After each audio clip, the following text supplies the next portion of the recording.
Quero convidar, aproveitando que estão sob os pés, a Bíblia, Epístola, 1 Pedro,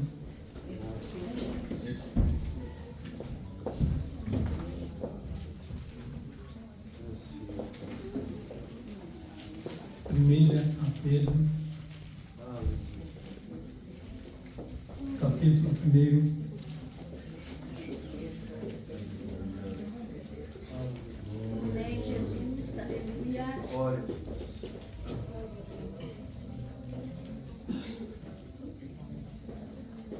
Versículo 6. Glória a Deus. 1 Pedro, capítulo 1, versículo 6. A seguir.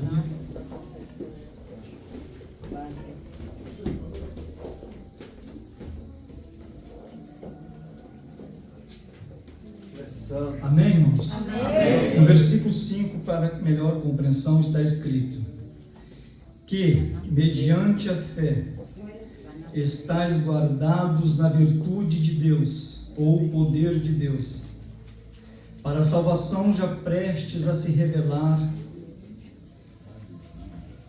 no último tempo, em que vós grandemente vos alegrais, ainda que agora importa, sendo necessário, que estejais por um pouco de tempo contristados com várias tentações, para que a prova da vossa fé, versículo 7, muito mais preciosa do que o ouro que perece e é provado pelo fogo, se ache em louvor e honra e glória na revelação de Jesus Cristo. Amém? Capítulo 4, do mesmo livro, capítulo 4. Nós vamos ler mais um versículo. Versículo 12 do capítulo 4. Só folhar a Bíblia, as páginas, capítulo 4, versículo 12, está escrito: amados, não estranheis a ardente prova que vem sobre vós, para vos tentar, como se coisa estranha vos acontecesse, mas alegrai-vos no fato de seres participantes das aflições de Cristo, para que também na revelação da sua glória vos regozijeis e vos alegreis. Amém? Amém. Amém. Amém. Vamos fazer uma rápida oração. Senhor, nosso Deus e nosso Pai, nós te louvamos mais uma vez nessa manhã, Senhor, pela tua poderosa palavra, pela tua bondade, pela tua misericórdia, por estarmos aqui nesta manhã, Senhor, para glorificar o teu nome e derramar a nossa alma diante do teu altar. Que haja uma entrega voluntária nesta manhã. O espírito de revelação, o espírito de consolação, o espírito de edificação opere para o crescimento coletivo e pessoal do teu povo. Nós te pedimos isso, ó Pai, no nome de Jesus Cristo, no poder do Espírito Santo. Todos dizem amém. Amém. Podeis assentar.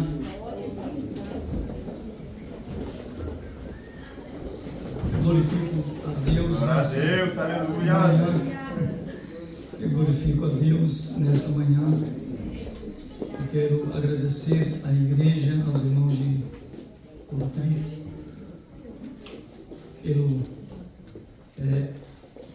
pelo esforço de estar aqui nesta manhã, em gratidão a Deus pela vida desta igreja, que sempre tem umbreado na espiritualidade, na cooperação, nas intercessões e em tudo, muito mais durante o tempo em que estive ausente devido ao acidente.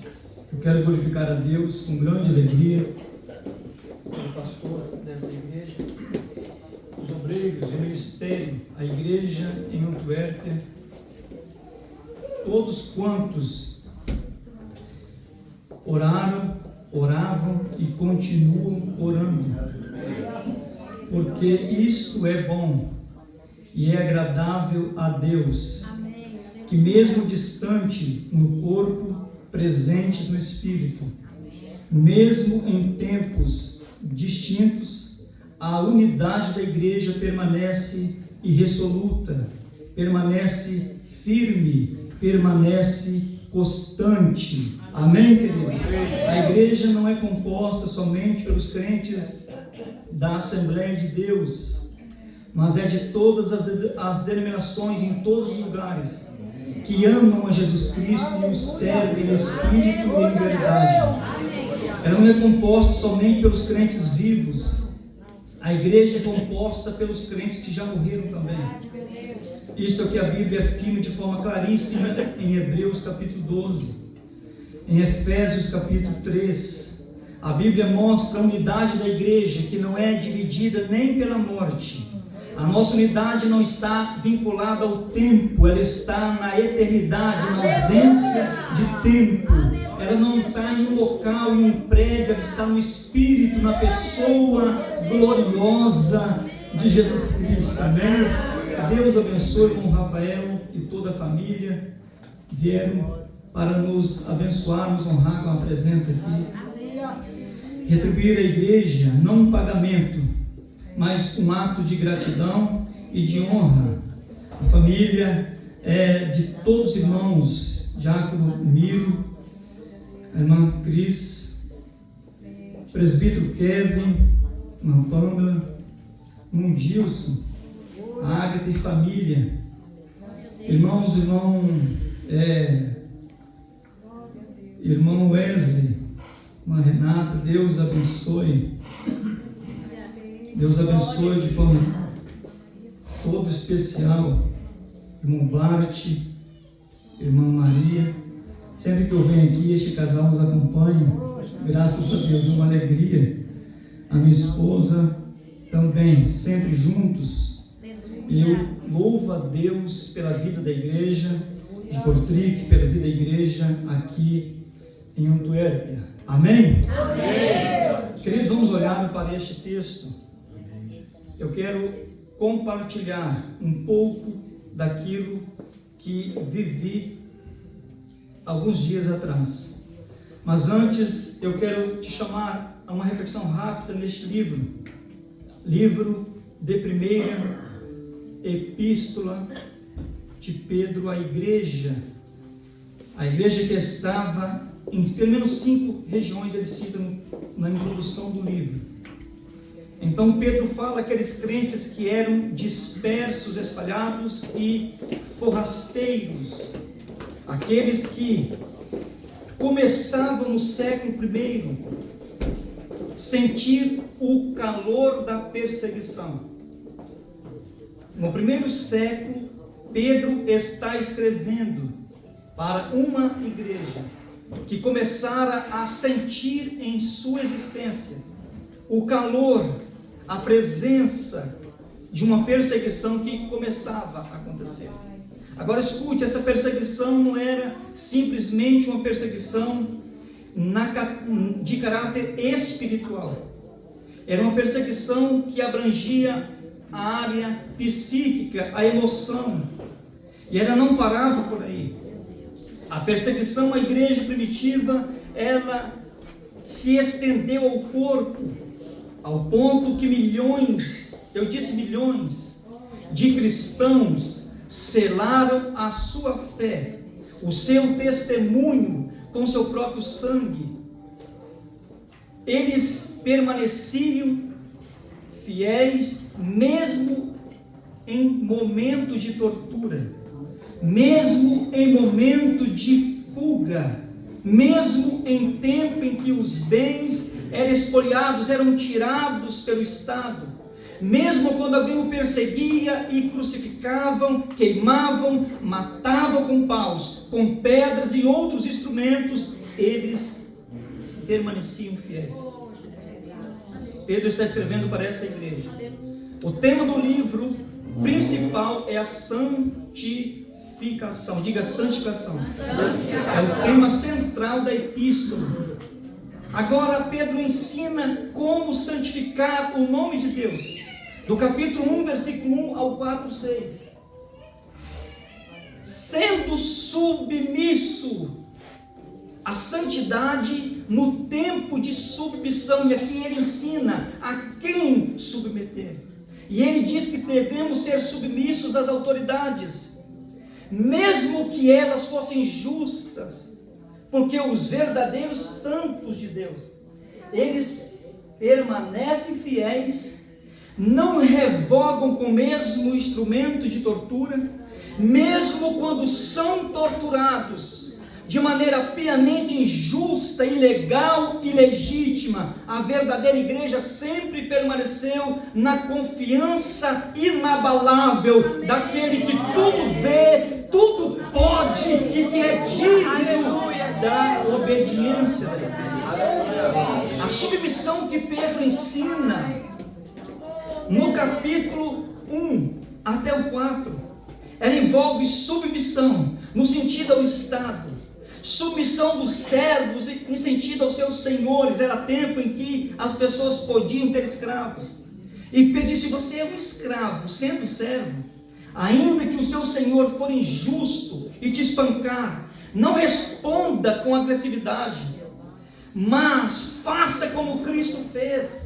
Quando injuriado, o que Cristo fazia? Quando perseguiam, quando abandonavam, quando oprimiam, ele apresentava justamente ao Pai, que julga com justiça e com retidão. Quando alguém grita com o crente não responde com um grito. Crente responde, irmãos, na oração, não com espírito de vingança, mas o espírito de dependência, aquele que julga todas as coisas. É isso que Pedro ensina. Santificar em tempo de submissão é santificar também na hora do relacionamento social. Aqui é estudo longo, mas eu vou entrar, eu vim aqui para testemunhar, mas eu quero fundamentar isto com as escrituras. Então entenda. Pedro usa pelo menos 7 palavras gregas distintas para exprimir sofrimento. Olhe para cá. Sofrimento pode ser sofrimento físico, pode ser sofrimento emocional, pode ser sofrimento na batalha espiritual, pode ser sofrimento por uma causa injusta do Estado, pode ser perseguição que o cause mudanças drásticas e repentinas, pode ser tantas outras. Agora olhe para cá. Por que o crente sofre? Porque o crente é perseguido? Porque o crente é objeto de hostilidade? Se você ler João capítulo 15, Jesus ensina 3 coisas. O capítulo está dividido em 3 partes.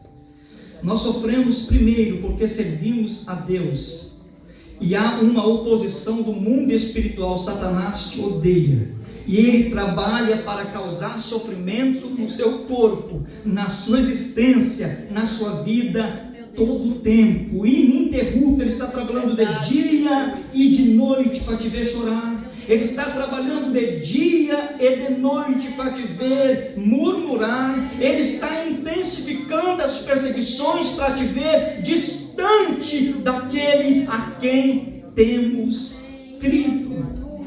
Mas Jesus ensinou que nós não somente sofreríamos por causa disso. Nós sofreríamos porque o mundo também nos odeia. E nós sofremos também, se continuarmos olhando, porque nós, mesmo sendo nova humanidade em Cristo Jesus, nós sofremos, queridos, porque temos a herança adâmica. Diga, nós temos ainda. A herança adâmica. Isso significa que nós sofremos. Aqui é um estudo muito longo, se formos entrar por esta direção. Nós sofremos porque a primeira criação, o primeiro homem, a primeira mulher pecou. Nós sofremos porque compartilhamos essa natureza. Nós sofremos, irmãos, porque quando alguém peca, o pecado nunca acontece entre 4 paredes. O pecado nunca é detido pelo espaço. Todo pecado causa efeito em todo o universo. Você sabia disso? Talvez você pense, alguém pecou, não tem nada com isso. Não se engane, que você é objeto de efeitos do pecado que está acontecendo longe de você. Você não está vendo a igreja orando e não está acontecendo o que acontecia antes. A Bíblia diz que nos últimos dias a iniquidade se multiplicar. Agora vamos olhar o tema central. A partir do capítulo 4, verso 7 ao 5, até o último versículo, Pedro está tratando em sermos fiéis, sermos íntegros no momento de dor e sofrimento. No momento em que as coisas comprimirem de forma absoluta, ele diz: permaneçam fiéis quando forem objetos de perseguição. Na memória dos filósofos da época de Pedro, uma escola chamada estoicismo, estoicos, eles acreditavam que as pessoas sofriam porque não existe um Criador que rege todas as coisas. Então, toda a criação, todo o universo é impessoal. Então, as consequências do sofrimento são naturais. Existia na época de Pedro, como existe hoje, de pessoas que acreditam, e pessoas cultas, intelectuais, que há sofrimento no mundo, naturalmente porque é causado por um efeito de algum erro, de algum desvio, de algum deslize. Há outros que acreditam que o sofrimento, o ateísmo acredita que as pessoas sofrem porque não existe Deus. E cada um colhe exatamente somente isto que planta, no sentido que não existe nenhum Senhor, nenhum soberano, nenhuma proteção, nenhuma provisão. A Bíblia não diz isto. A Bíblia diz que existe. A Bíblia diz que o termo ainda existir não é um termo necessário para Deus. Porque tudo que existe, nós entendemos que foi criado, e Deus é incriado. E como incriado, ele precede a própria criação. Quando a Bíblia diz: no princípio criou Deus os céus e a terra. Ouça, somente aí nós temos um ser que está criando espaço, tempo e matéria. Nós estamos falando no soberano que precede tempo, circunstância. Olha para cá. A soberania de Deus, há uma doutrina chamada provisão. A Bíblia diz nessa doutrina, provisão, que até os cabelos da nossa cabeça estão todos contados. Jesus disse assim: não se vende 2 passarinhos, 2 pardais por um dinheiro. Nenhum dos dois cai sem que o Pai permita. Olhe para cá, Jesus está dizendo assim: até os pardais, até as abelhas, até os insetos, até a altura das ondas do mar, até a força dos ventos, até as plantas que nascem nos desertos, tudo o que acontece está sob o controle, está sob a previsão, está sob o domínio do Criador. Olha para cá. Diga: se as plantas é objeto do cuidado dele, se os animais são objeto dos cuidados dele, imagine eu e você e eu, que somos, aleluia, a coroa da criação de Deus. Deus não soprou o espírito de vida nos animais como soprou em nós. Deus foi falando: haja, mas quando criou o homem, oh glória a Deus, foi diferente. Nós somos criatura especial de Deus. Diga assim: Ele está me assistindo, Ele está cuidando de mim. No dia 18 de dezembro do ano passado, 2025, um dia comum como todos. Neste dia eu saio de casa com a mesma, com o mesmo sentimento quando sempre saía. Quinta-feira, o dia que mais tem caminhões na empresa. A quinta-feira que carregávamos 30 carretas. Como ladimista, como alguém que trabalha carregando carretas, eu saí consciente: hoje o trabalho será mais do que ontem, quarta-feira, e mais do que sexta-feira. É o dia de mais trabalhos. Mas eu chego na empresa pela manhã, após deixar a filha na escola, com o mesmo entusiasmo e motivação de produzir, porque eu estava trabalhando, então eu preciso honrar o meu patrão e a empresa.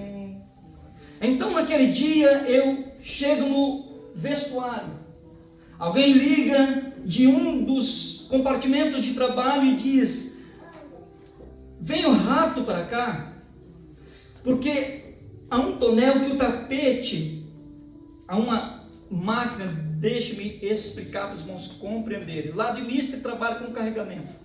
O carregamento acontece a partir de conexões. Existe uma grande máquina chamada Treclir. Essa máquina é conectada à porta de um tonel, de um túnel.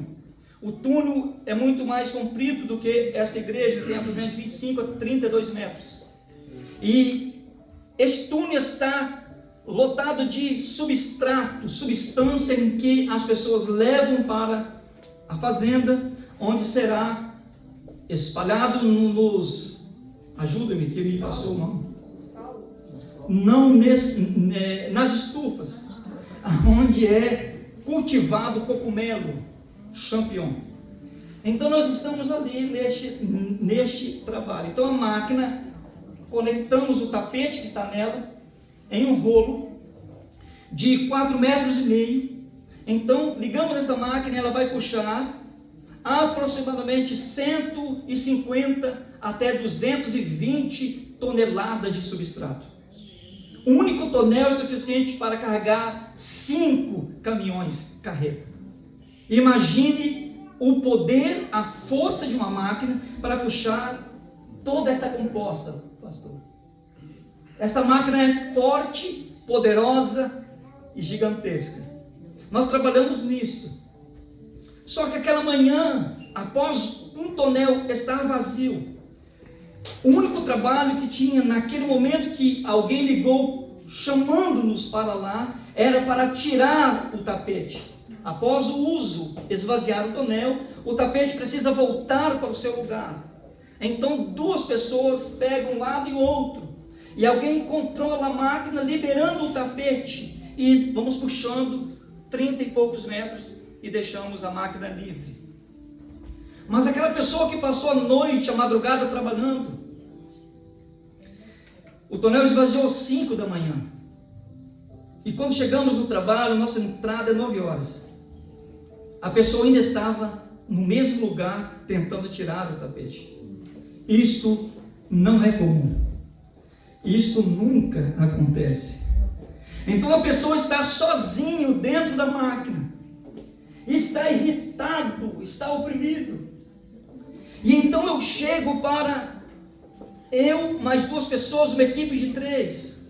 E ao chegar na máquina, eu vi que aquela pessoa estava um pouco nervosa. Ouça bem. Então chegamos para dar auxílio para a remoção do tapete. Existe um procedimento como conduzir um carro. Ninguém pode ligar esta máquina porque para a remoção é manual. Nunca automático.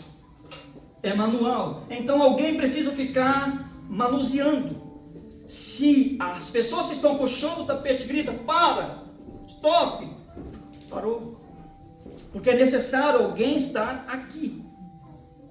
Só que neste dia, ao chegar nessa máquina, eu entro e olho o tapete, pastor.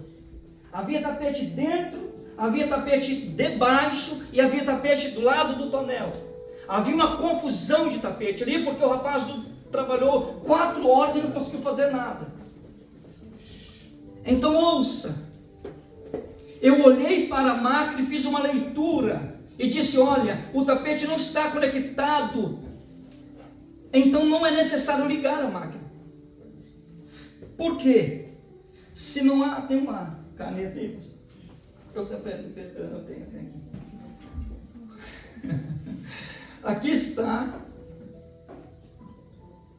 o eixo que puxa o tapete. Ele tem 5 pinos. Aqueles pinos haviam soltado e o tapete não estava mais conectado. Então quando ele puxava, não vinha o tapete. Quando liberava, não liberava o tapete. O tapete havia soltado de tanto luta para puxar. Então disse: não ligue a máquina. Por quê? Porque ligando não contribuirá em nada. Mas a pessoa que estava irritada não ouviu o conselho. Número 1. Segundo, o líder de equipe disse: não ligue a máquina, porque nós temos outros compartimentos da empresa, compartimento B e C, nós estamos no A e pode ter caminhões lá, então deixa isso para depois. Mas a pessoa que estava na madrugada estava irritada, não obedeceu, não ouviu ninguém. No terceiro tempo, esta pessoa pediu-me para mim ligar a máquina, e não era necessário, então não liguei, não podia ligar. Nós tínhamos que primeiro fazer a leitura da realidade. Então ele vem, eu estou aqui posicionado, o amigo está posicionado, essa pessoa vai e liga a máquina. A empresa tem centenas de motores gigantes funcionando ao mesmo tempo, é muito barulho. Ele liga a máquina, só que o eixo está girando, mas você não sabe, porque não está levando, não está liberando o tapete. Então foi neste momento, na manhã, 9h10 do dia 18 de dezembro do ano passado, eu estou puxando. Então eu puxo o meu lado, e meu lado libera 1,5 m de distância, eu consigo dar 2 passos. O lado que o amigo está não libera. O problema maior é que quem ligou a máquina não obedeceu nenhuma regra. Ele ligou a máquina e não permaneceu onde opera a máquina. Ele deixou a máquina funcionando e também entrou. A ideia dele era ajudar. Ele vem para dentro para ajudar a puxar. Só que não pode, porque um acidente precisa de alguém para desconectar. Mas ele entra para dentro, 3 pessoas, um está lá na direita, ele está no meio, eu esquerdo, do meu lado, libero, o lado deles não libera nem 1 centímetro, porque está rodando, o tapete está preso e não vem. Então, quando eu dou 2 passos e não consigo puxar mais, porque está travado, eu deixo o meu lado e me dirijo a ajudá-lo. Quando eu dou os 2 passos para aproximar do amigo e vou puxar, a pressão que eles estavam dando, força para liberar o tapete, fez com que o tapete fosse comprimido no rolo girante. O rolo estava girando. Então, quando comprime, com a velocidade que o rolo está girando, o tapete volta rapidamente e pega o meu pé por trás e leva ao encontro do rolo girante. O espaço, queridos, é de 7 a 9 centímetros. Quando o tapete está todo puxado, é 2, 3 centímetros. Mas havia puxado na madrugada uma parte, então havia um espaço assim, de aproximadamente 7 centímetros. Então estou com a bota com bico de aço, de metal. O que ocorreu é que o bico do meu pé é pego pelo rolo. Então quando ele abraça, eu dou toda a minha força para liberar a minha perna. Então eu grito: pare a máquina. Mas ninguém está lá no lugar que devia estar. Então rapidamente o rolo está girando com velocidade grande. Ele puxa a minha perna. E naquela manhã eu experimentei o que não conhecia em 45 anos de história. Aquele dia eu senti dor como nunca havia sentido em toda a minha vida. Naquele dia eu entendi: hoje é o último dia da minha vida. Então meu pé começou a ser tragado, e a própria máquina, veja, ela estou na posição que a máquina está lá, ela está aqui, eu estou aqui, o meu pé foi tragado aqui. Quando o meu pé é puxado de ponta, o próprio espaço obriga a mover. Por quê? Porque o pé é comprido. Então ela mesma fez isso com a provisão de Deus, pastor. Porque quando o pé entrou o ponto, se eu giro deste lado e a máquina aqui, o túnel aqui, eu estaria sepultado hoje, porque não haveria possibilidade de livramento. Mas quando o meu pé pisou aqui, a própria máquina no movimento fez com que o meu corpo girasse desse lado. Então a minha perna começou a descer no espaço mínimo. Então os ossos começaram a estalar alto. E a canela começou a quebrar desde o tornozelo. Começou a trincar todos os ossos e a canela, a fíbula, o fibo. E quando isso acontecia, eu gritava. E eu dizia: desliga a máquina. O colega que está mais próximo, ele está dizendo: desliga a máquina, porque ele sabe. Há um acidente grave, então ele me abraça debaixo dos braços para me segurar. O perigo é se eu caio sobre aquele rolo. E ele pega o braço, em questão de segundos, a minha cabeça ia ser esmagada naquele espaço. O pescoço ia ser separado do corpo. Mas escute-me, ele estava me segurando, gritando: pare, pare, pare. Mas a terceira pessoa, que está ajudando, ele tenta reagir o mais rápido possível. É um jovem, um homem novo, ele é grande, ele tem um pouco mais do peso comum, então não há habilidade tão rápida como uma pessoa magra para se habilitar e estar de joelhos. É um homem de aproximadamente 140 quilos. Então ele precisa deixar o ambiente e desligar, porque o outro está me segurando, dizendo: vai morrer. E eu estou dizendo: pare a máquina, porque eu vou morrer. E eu gritava, e os ossos estão instalando, e a máquina está puxando, e eu estou vendo a minha perna descer. E ela não há quem suporte, ninguém pode segurar. Imagine, uma máquina pode puxar 200 toneladas, quem segura? Então a perna está descendo. Na manhã do dia 18, queridos, havia uma opressão muito mais do que um acidente comum. Se você perguntar a qualquer pessoa, líder na empresa, que me conhece, principalmente a equipe que eu trabalho junto, você descobrirá o cuidado que tem. Eu era sempre aquela pessoa que ajudava te a divertir, porque há perigos constantes no trabalho. Nesse dia, de forma incidental e estranha e misteriosa, houve um minuto talvez de descuido, de esquecimento, o rolo estava funcionando, o tapete estava parado, mas ao momento que conecta está me levando, então eu estou vendo a minha vida partir. Há irmãs que testemunhou que naquela madrugada teve sonho ou visão, e no sonho via 2 demônios, um ao meu lado esquerdo e outro ao lado direito, e os demônios estavam furiosos e dizendo: nós vamos matar, nós vamos matar, nós vamos matar. Mas ela via o meu espírito fora do corpo, sob os demônios, e eu clamava a Deus por livramento. Olhe para cá, querido, qualquer especialista, qualquer médico, qualquer perito no trabalho sabe que a possibilidade de sair vivo era zero. Por que era zero? Porque um pequeno ferimento em uma perna pode causar a morte, quando é ferimentos que há o esvair do sangue, o rompimento de uma veia. Escute bem. Alguém teve um pressentimento, uma visão, e na visão via um acidente ocorrendo neste mesmo lugar. E ela via que recebia uma notícia dizendo: olha, ocorreu um acidente. E ela vai rápido para lá. E quando chega lá, acontece tudo conforme ela previu, naquela revelação,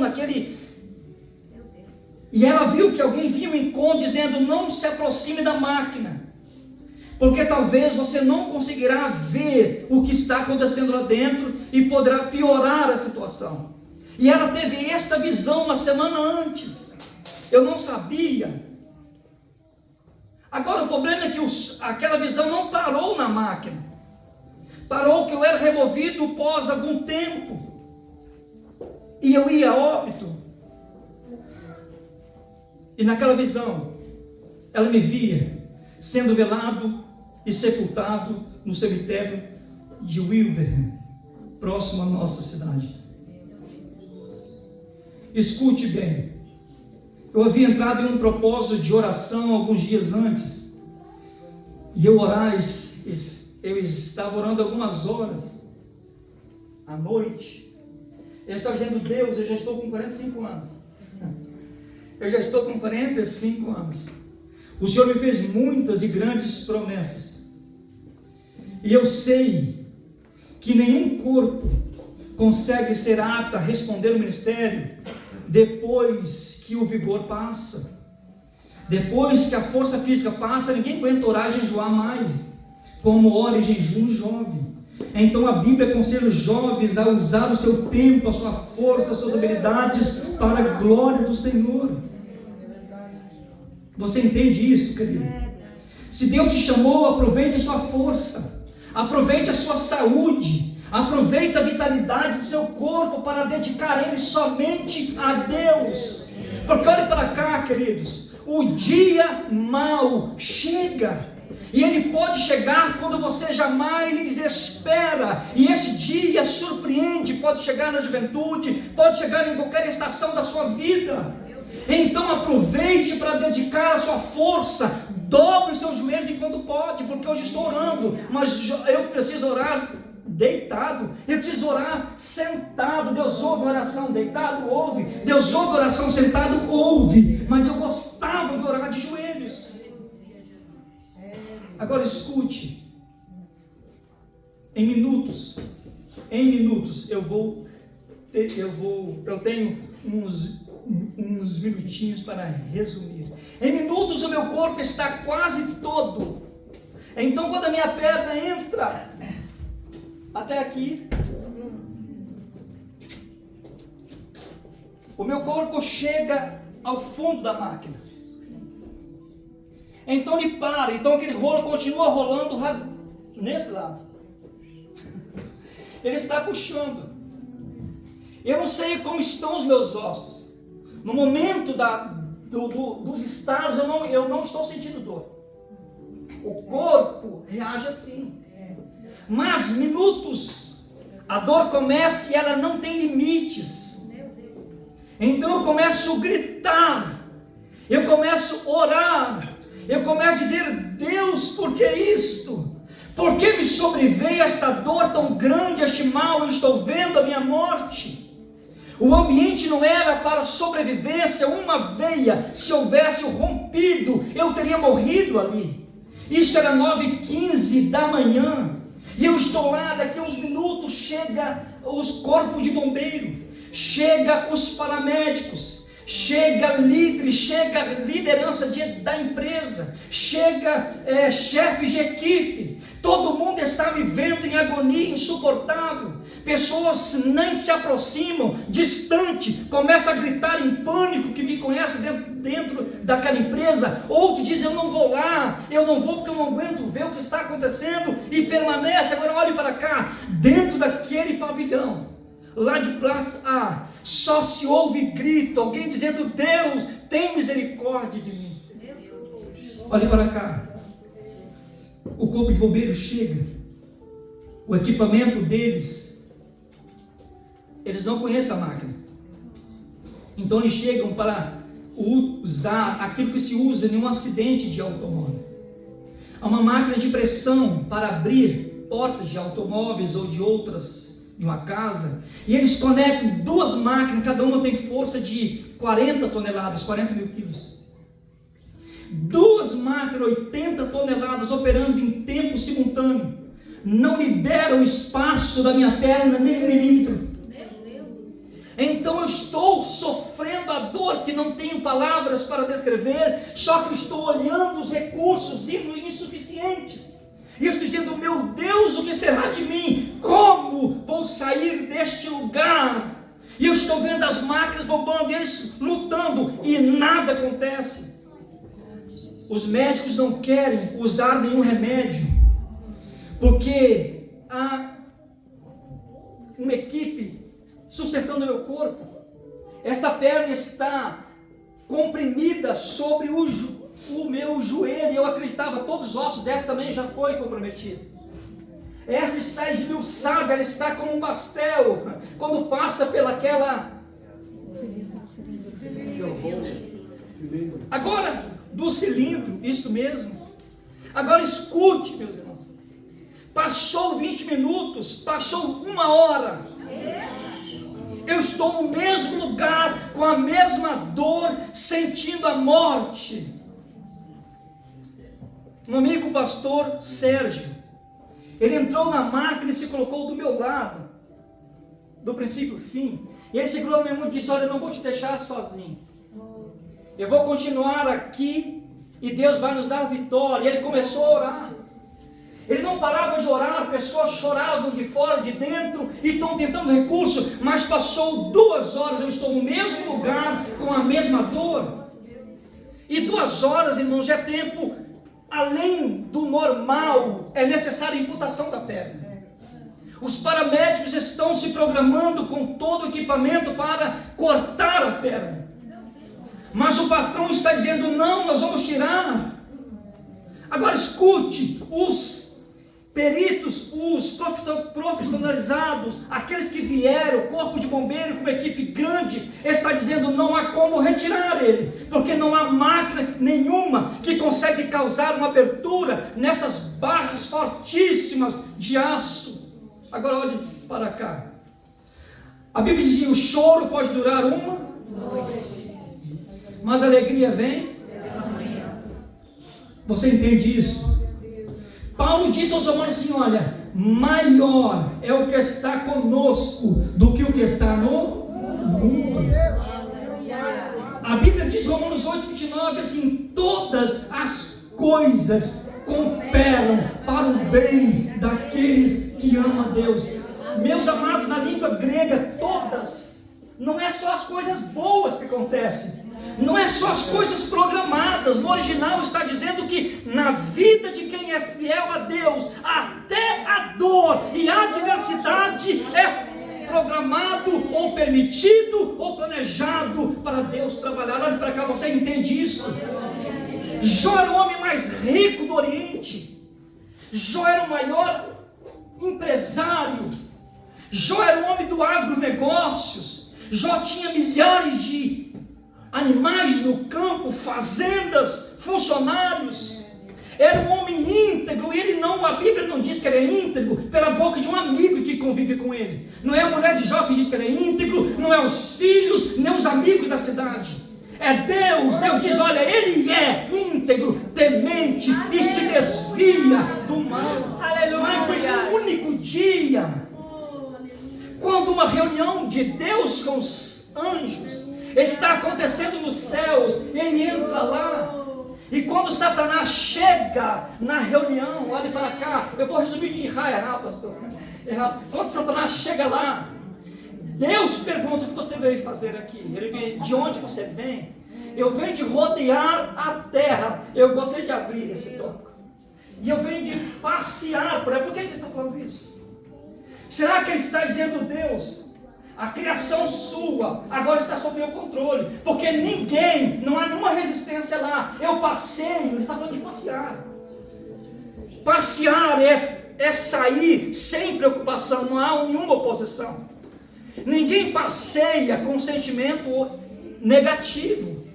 Mas Deus dizendo: olha, você observaste meu servo Jó? Você está mentindo, Satanás. Você observaste meu servo Jó? Porque você pode ter liberdade de um e outro canto, mas eu tenho lá na terra alguém íntegro a mim. Alguém que me serve. Eu vou resumir rapidamente. O Satanás disse: olha, ele é assim porque ele responde à bênção do Senhor na vida dele. Ele é assim porque o Senhor cercou ele de tantas bênçãos que tudo dá certo. Ouça, querido, Jó está na terra. Jó é íntegro, fiel e um homem justo. Só que enquanto Jó está na terra feliz com a família, há uma reunião que não está prognosticando algo bom para ele. E Deus dizendo: olha, Satanás, ele é isto que eu estou falando. Satanás disse: se ele é assim, então deixa eu tocar nele, que o Senhor vai ver que ele te nega. Ele vai abandonar e virar as costas para você. Deus diz: eu vou usar o meu servo para humilhar Satanás. Toca nele e ele permanecerá fiel. E um dia Satanás tirou toda a riqueza de Jó, tirou todos os filhos de Jó, tirou as fazendas de Jó, tirou tudo que Jó possuía, e até a sua mulher sucumbiu e disse: amaldiçoa o teu Deus e morre. Quando Jó se vê naquela circunstância temível, ele abre a tua boca e diz: eu nasci nu, agora eu estou vestido. Grande é Deus. Olha para cá. Sabe o que Pedro está dizendo? Pedro está dizendo que no momento da dor não é o momento de xingar. Mas tem crente que só de começar a tentação já está murmurando, olha para cá. Deus permite prova à medida da resistência. Agora olha para cá. Não sucumbe à prova que está passando, porque Deus está vendo, Deus está suprindo, Ele quer te ajudar. Então naquela manhã, os médicos disseram, olha, já tem 3 horas que ele está preso. O patrão, dono de toda a empresa, não há o que fazer. Um funcionário que presta trabalho, a única pessoa que presta trabalho, só são contratados pela empresa, mas esse é terceirizado. Ele se move e diz, um momento ele vai ao carro e busca 2 máquinas, com discos gigantes para cortar aço, ferro. E ele vem, e ele começa a cortar, irmão, mas é muitas barras de ferro. Ele começa a cortar, só que eu estou numa agonia infindável. O problema é que não quero aplicar morfina, porque sabe que eu poderia apagar e não voltar. Então quando meus olhos começavam a afrouxar, o meu corpo começava a cair, eles batiam no meu rosto, acorda. Se você dormir não volta mais, você está no momento de morte. Fica acordado, em outras palavras, acorde, o patrão dizendo, aplique morfina, e os médicos dizendo, não pode aplicar, mas ele diz, aplique morfina, e o médico diz, não pode, aplique, então aplicar a primeira dose. Então eu comecei a ver tudo longe de mim, as pessoas começaram a ficar distantes, então eu comecei a apagar, com consciência como estou aqui. Então comecei a pensar, bom, estou morrendo agora. Eu não sabia que tinha ficado morfina. Eu disse, estou morrendo agora. E eu começo a lembrar da esposa, dos filhos da família. Eu começo a pensar, meus amados, na igreja que estou pastoreando. Eu começo a lembrar, essa empresa já morreu alguns anos atrás, um funcionário, e ela responde na justiça, e ela pode fechar se eu morrer dentro dela. Eu não queria dar este problema para ninguém, a muitas famílias. Eu estou pensando nisto na hora da dor. Então eu apago, então eu começo a sair do meu corpo, eu começo a ver um ambiente, queridos, um ambiente extraordinário. O ambiente era de paz profunda. Eu ouvi um fundo musical. Está lindo este fundo musical, mas aquele era melhor ainda. Um fundo musical, eu dizia, agora estou indo, agora não volto mais. E então eu estou distanciando, só que passou um tempo. Eu comecei a voltar. E quando eu voltei, depois de um tempo, eu não sabia se era 10, meia hora, 1 hora. O meu corpo estava no mesmo lugar, na mesma condição. Agora olhe para cá. Imagine o desespero. A dor começou a voltar de forma tão agonizante que era insuportável. Eu estava com a fíbula, com o fibo, com o joelho, com o fêmur quebrado. A ponta do fêmur estava quase vazando no lado interior da minha coxa. Estava comprimido pela barra de ferro. Os ossos dos meus pés estavam todo triturado. Eu estava sentindo dor no corpo sem limite.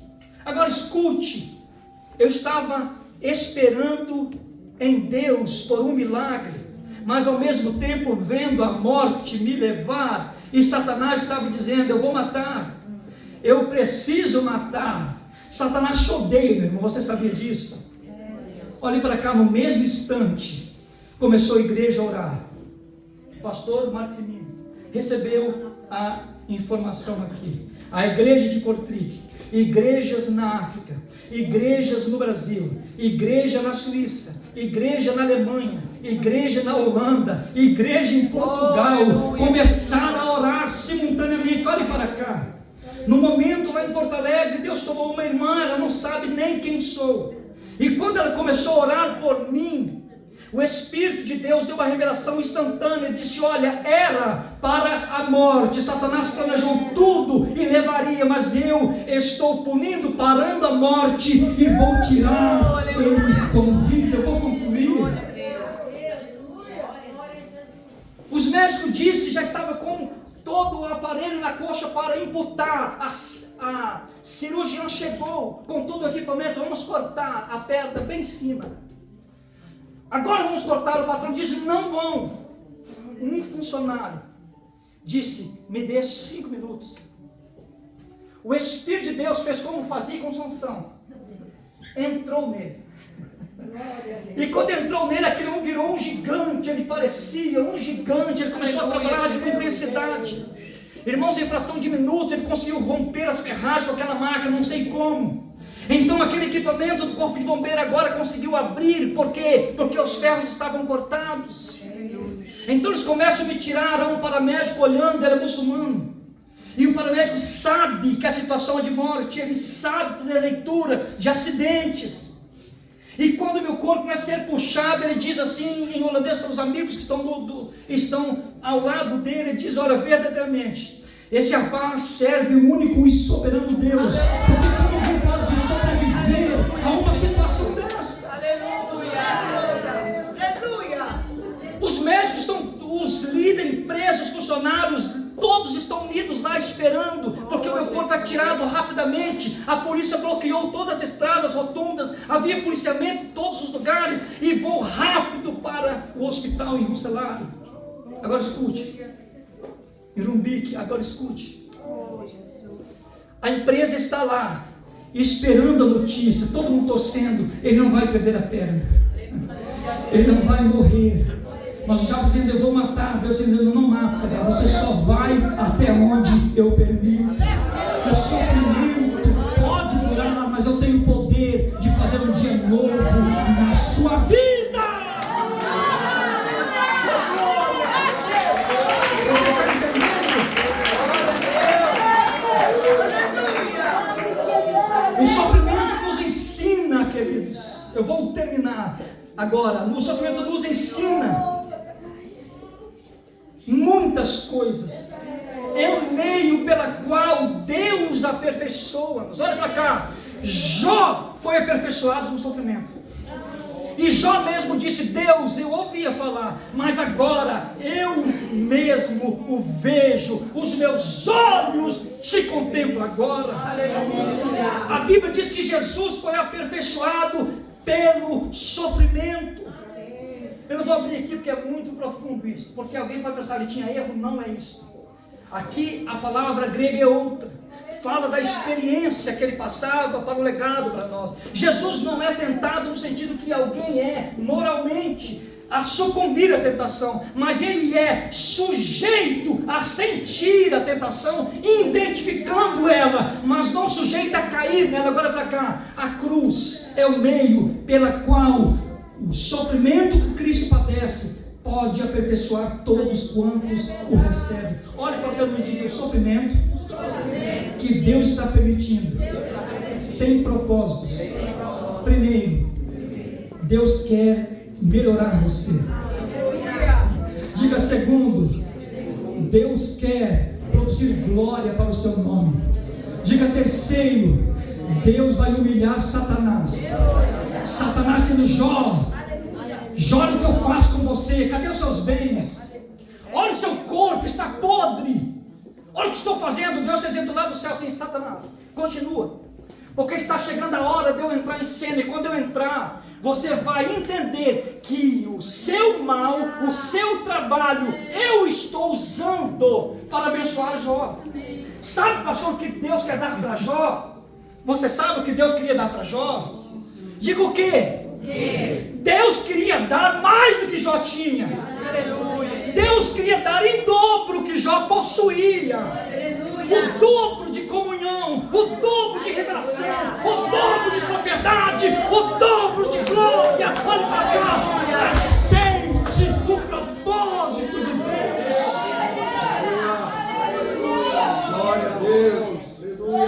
Paulo escreveu em Romanos 8:18: porque tenho por certo que as aflições deste tempo presente não são para comparar com a glória em que nós há de ser revelada. Glorifica a Deus. Eu entrei no hospital, os raios-x aconteceram rápido.